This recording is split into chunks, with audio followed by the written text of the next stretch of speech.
மாநிலம் சித்தூர் மாவட்டத்தில் உள்ள ஒரு கிராமத்தை சேர்ந்தவர் முனிரத்னம் ரெட்டி.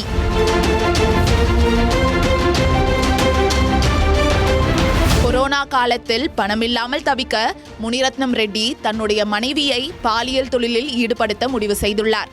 அதன்படி வீடியோ காலில் நிர்வாணமாக பேச வேண்டும் என்று மனைவியை அடித்து துன்புறுத்தி பட்டினி போட்டு வற்புறுத்தியதாக கூறப்படுகிறது.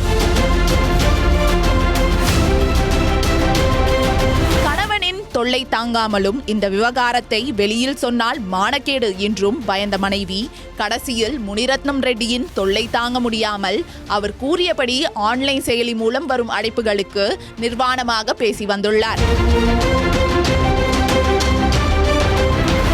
இதன் மூலம் நிறைய பணம் கிடைக்க அதை வைத்து அவர்கள் தங்க ஆபரணங்களை வாங்கியுள்ளனர்.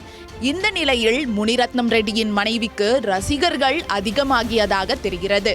அது மட்டுமல்லாது அவர் நிர்வாணமாக இருக்கும் வீடியோ காட்சிகள் சமூக வலைதளங்களில் வேகமாக பரவின.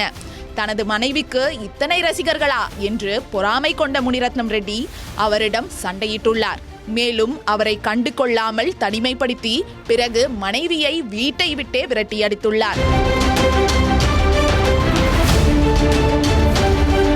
இதனால் இவங்களே பாம்பு வைப்பாங்களாம், இவங்களே எடுப்பாங்களாம் என எரிச்சலான மனைவி தனக்கு இழைக்கப்பட்ட அநியாயத்தை பற்றி ஆர்சிபுரம் காவல் நிலையத்தில் புகார் அளித்தார்.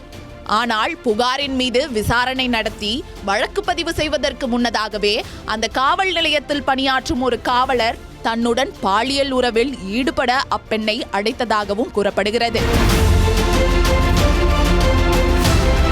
இதனால் இனிமேல் இந்த விவகாரத்தை எங்கு சொன்னாலும் நீதி கிடைக்காது என்று கருதிய அந்த பெண் திருப்பதி பத்திரிகையாளர் மன்றத்தில் கணவனால் இழைக்கப்பட்ட கொடுமையை பற்றியும் காவலர் ஒருவர் செய்த செயலை பற்றியும் கண்ணீர் மல்க கூறி நியாயம் கேட்டுள்ளார். இந்நிலையில் சொந்த மனைவியையே கணவனே பாலியல் தொழிலில் ஈடுபட வைத்து பணம் சம்பாதித்ததாக கூறப்படும் சம்பவம் அப்பகுதியில் பரபரப்பை ஏற்படுத்தியுள்ளது.